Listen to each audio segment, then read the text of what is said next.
အားလုံးပဲမင်္ဂလာပါဗီယက်နမ်ခောက်ဆွဲရည်ထဲမှာဘွန်မန်နဲ့ဘွန်တင်နောင်းကပုံစံလဲတူတယ်ခောက်ဆွဲရည်လဲတူတယ်ဒါပေမဲ့နာမည်ကဘာလို့ကွဲနေရလဲအရသာကွဲလို့လားဆိုတာသိချင်တဲ့အတွက်ကြောင့်မို့လို့သူတို့နှစ်ခုကိုတူတူရှင်ပြီးတော့ကြတော့စားကြည့်မှာဖြစ်ပါတယ်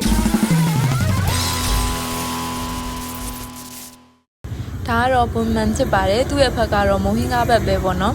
သူကဘွန်တင်နောင်းနဲ့ဘာကွာလဲဆိုလို့ရှိရင်ခောက်ဆွဲကိုတုတ်စားတဲ့အကြီးကွာတာဖြစ်ပါတယ်သူကတော့ငပိနဲ့တော်တော်လေးရပါတယ်သူကငပိခေါင်နှံပေါ့နော်ပြီးတော့ကြတော့အရသာငံပြီးတော့ကြတော့ပြင်းတဲ့ဘက်သွားပါတယ်ဘွန်မန်ကဗီယက်နမ်တောင်ပိုင်းစာပေါ့နော်ပြီးတော့ကြတော့သူ့ကိုပင်လယ်စားတို့ငါးတို့ဒါမှမဟုတ်လို့ရှင်ဝက်သားတို့နဲ့တွဲဖက်ပြီးတော့ကြတော့အရွက်တွေနဲ့စားလေးရှိပါတယ်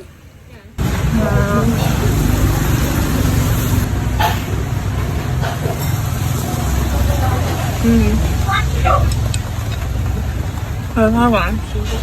原来那就是。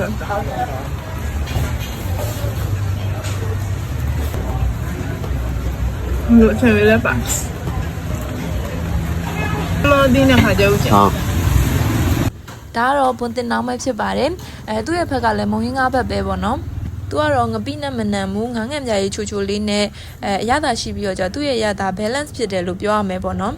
သူ့တော့မီခိုးနဲ့တင်းနဲ့ဝတ်သားကင်မွေးမွေးလေးနဲ့တွဲဖက်ပြီးတော့စားသုံးတာဖြစ်ပါတယ်ငပိနဲ့မကြိုက်တဲ့သူတွေဆိုလို့ရှိရင်တော့ဘွန်တင်နောင်းကိုစားသင့်ပါတယ်အများကြီးဆိုတော့ကြတော့လေငွေရတော့တော်တော်ခက်တယ်အစုံမလုံးမယ်ကဲစားကြည့်ပါမယ်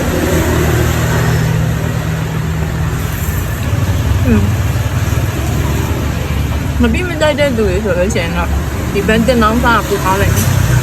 ဆိုဘန်မန်ကတော့သူကငပိနဲ့တော်တော်လေးအဲ့ကောင်ငပိနဲ့ပြည့်မြောက်လာတယ်ကွာကဘာရွေးမချုပ်တာဖတ်ဖက်လို့ရွယ်နေမှာတင်းပါရွယ်မှန်းဖက်ပလောကောင်းတယ်လို့ထားလို့ကောအဲ့ဒါကတော့လည်းမွေးနေကဲမွေးနေပဲနော်ဒီနှစ်ခုလေးကတခုကိုရွေးပါဆိုရင်တော့ဒီကိုရွေး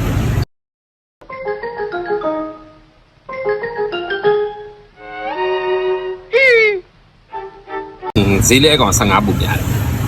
တောင်းဝဲပုတ်ပြတောင်းဝဲပုတ်များတာသူအသားတွေလည်းအများကြီးပါတာနော်အသားတော့အများကြီးမပါပါဘူးဒီကောင်လည်းတော်တော်ပါပါတယ်ဗမ်းမှန်လည်းတော်တော်ပါ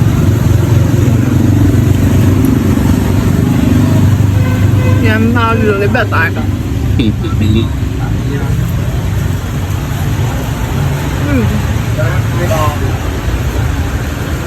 ဘာရရှိရလဲ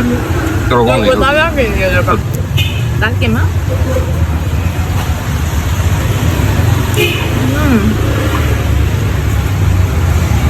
เป็นอะไรดิလုံးဝကင်းနေမီဟိုနဲ့ကျန်တာအကျန်တာနေရတာတော့ကြိုက်တယ်မမီသွင်းနေပဲကင်းနေရှုပ်ပြတော့အားလုံးကိုကျေးဇူးတင်ပါတယ်ဘိုင်ဘိုင်